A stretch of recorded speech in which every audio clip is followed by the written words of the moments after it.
Assalamu alaikum warahmatullah. So in Quran studies today I'm going to be doing Surah Al-Buruj, ayah number 10 and 11.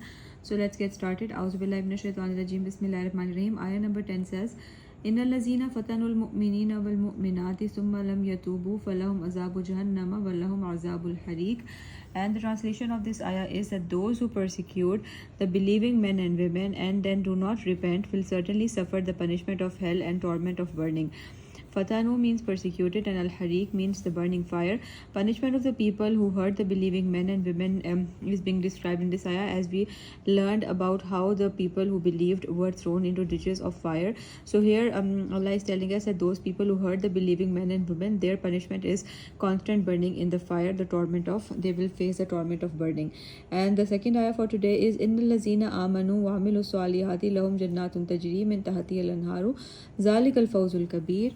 And the translation of this ayah is, surely those who believe and do good will have gardens under which the rivers flow. This is the greatest triumph. So the greatest triumph anyone can have is to be saved from the punishment of fire and to be taken into heaven directly. So Al-Fawz is a success. Compared to disbelievers, the reward of the righteous is mentioned in this ayah, that they will be in the gardens in complete bliss, enjoying the mercy of Allah. So these were the ayahs for today. Inshallah, I'll continue further tomorrow. Fi amanallah.